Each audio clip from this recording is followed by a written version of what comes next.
Lawyers have read it. What is a detail that your client failed to bring up to you that completely lost you the case? Opposing counsel: isn't it true you hit victim in the face with a brick? Client: no. Marcus hit him with the brick. I hit him in the back with a piece of wood. He'd sent a photo of his wife's beating face to his wife with a message saying something along the lines of "This, do you want this to happen again?" He came across very well in court up to that point, but his mask slipped when that came out. A buddy of mine case as a public defender. A gal was busted on drug charges and told him she didn't have any drugs on her when they arrested her. He thought, okay, we'll use that.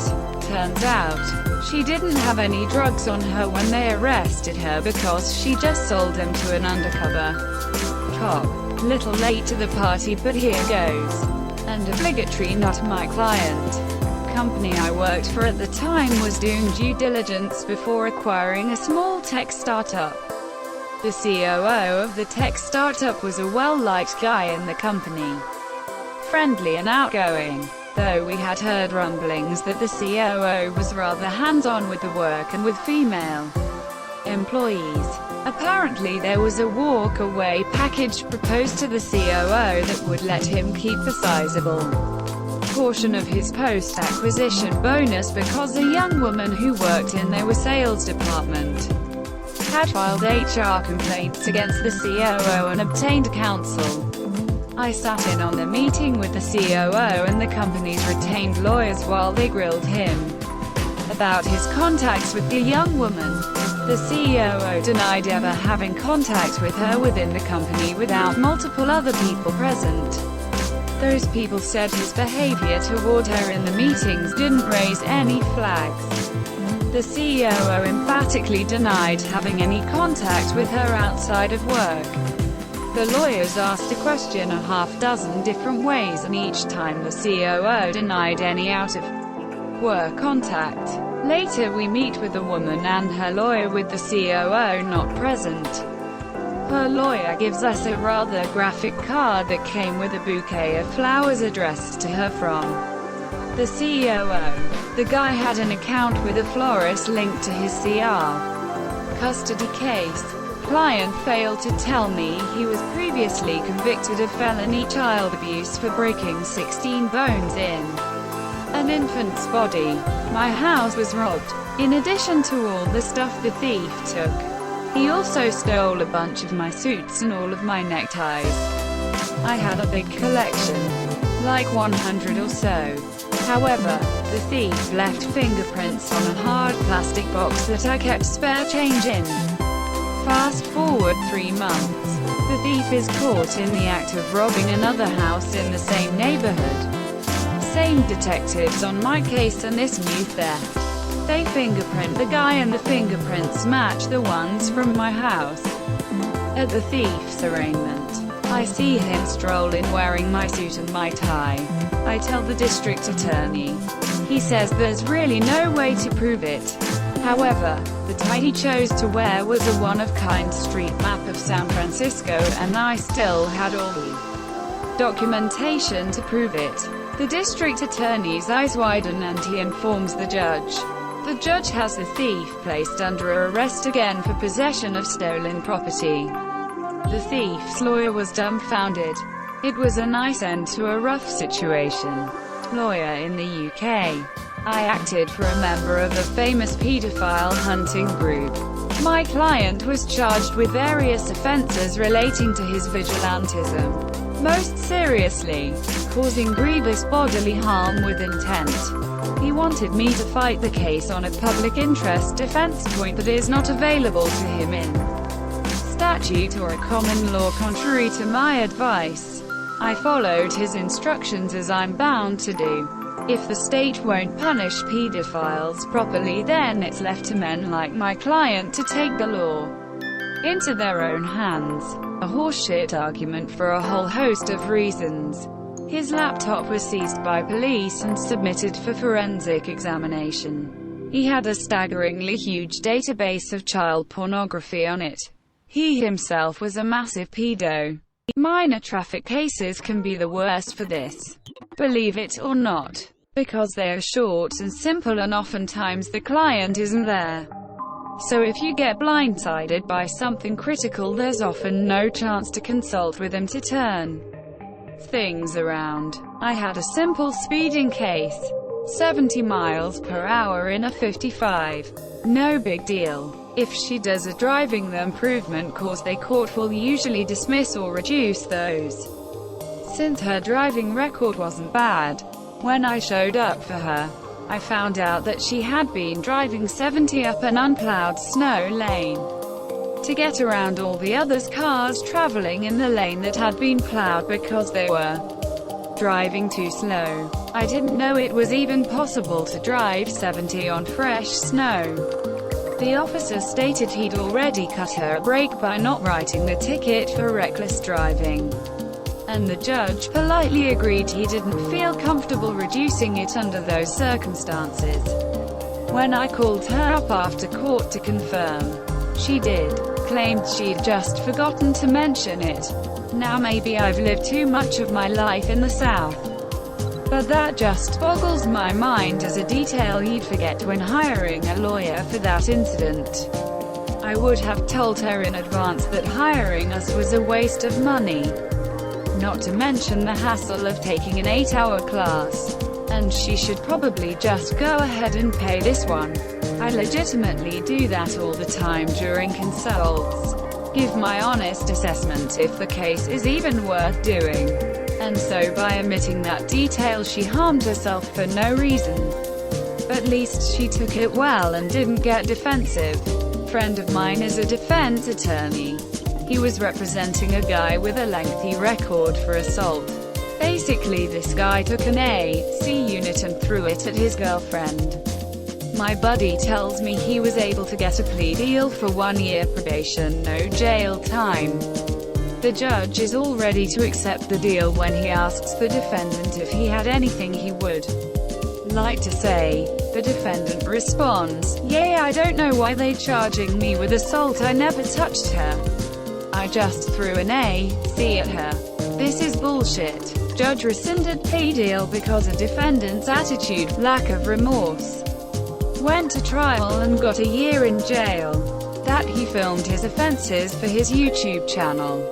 The cops didn't even know. A witness brought it up on day 3 of a trial. It was a nice quick change of plea that afternoon. Client said his ex owed him a lot of money and that she was trying to get out of paying him back by getting a protective order against him. Seemed reasonable, so I took his case. At the hearing it came out that they were never a couple.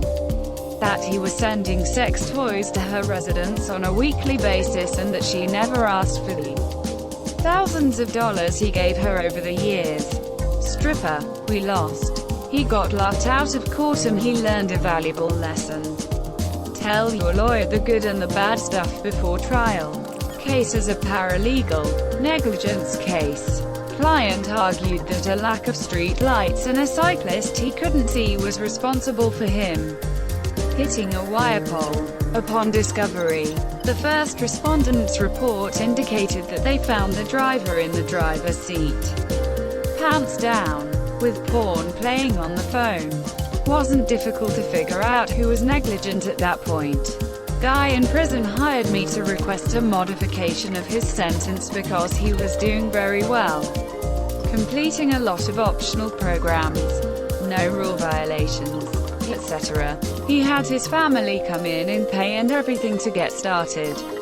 I asked the family and the client if he had requested modification before, because the law said that for his conviction, he could only request modification twice for any one sentence, regardless of if they were granted or denied. Swore up and down he'd never filed before. You can see where this is going.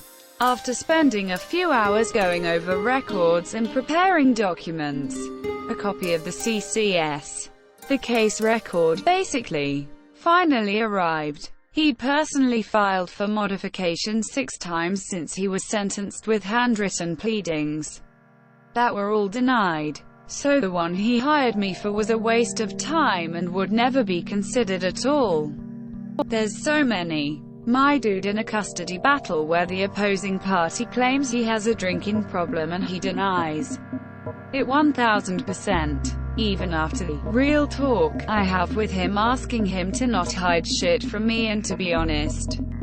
We go into court and at cross-examination the opposing party provides video evidence of him finishing work, driving to an abandoned parking lot to drink a few tall boys and then going to pick up his kid from school. Every single access visit. He not only didn't tell me that, he forgot to mention that his ex's brother owns a private investigator firm.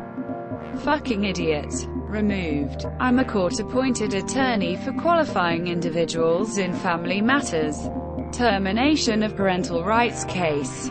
Have been fighting to argue that parent is stable, working lawfully, has a suitable apartment, doesn't need psychotropic meds anymore, ready to be a parent, etc. After a few months of negotiating with all the parties and Department of Children Court Services, we have a pre-trial to try and convince guardians.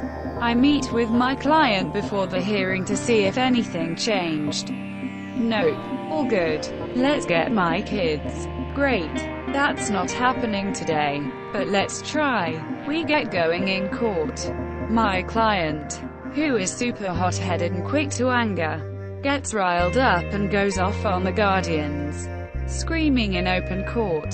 It doesn't end there, but reveals 1. That no longer is working. 2. No longer in apartment. 3. Doesn't want to have a relationship with guardians despite her kids loving them. 4. Won't send her kids pictures of the toys they miss and can't have. 5. Plans on moving out of state. 6. Thinks they can live as a family off of state aid when she gets them back. And is 4 months pregnant. All in the matter of 15 seconds. I was too shocked to even react. Speechless. Not the image of stability and parental fitness I've been trying to paint since last July. Not my client, but the son of the opposing party. And presumably the party himself. Lied about being blind to make himself seem more sympathetic as a witness. We didn't know either until he took the witness box. Their counsel asked him to take the oath, and he picked the card up and read it. That was the cherry on top of a series of ridiculous events. The judge dismissed the whole thing in our client's favor shortly after. I was a trainee at the time, but my boss, who was in her late 60s then, said it was the most ridiculous case she'd ever handled. I wasn't a lawyer in this role, but was a law clerk. This was a typical divorce case. This particular jury trial was about splitting assets and who would get what. It was a long drawn-out case that took about 5 days. Right before the closing arguments, the attorneys wanted to talk to the judge. It seems as though a couple of days prior the couple decided to get back together. And instead of telling the judge and their lawyers, they just kept it a secret. We heard 4 days of evidence. Arguments. Brought in experts such as land assessors, financial planning people and the like, and they were back together. One of the attorneys asked to be dismissed from the case immediately and walked out the courtroom.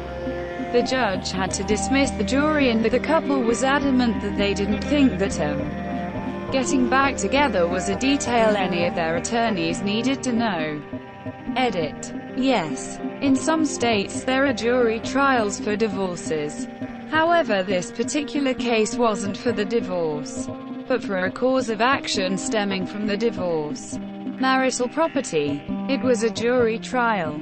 Don't forget to share, like and subscribe for more content.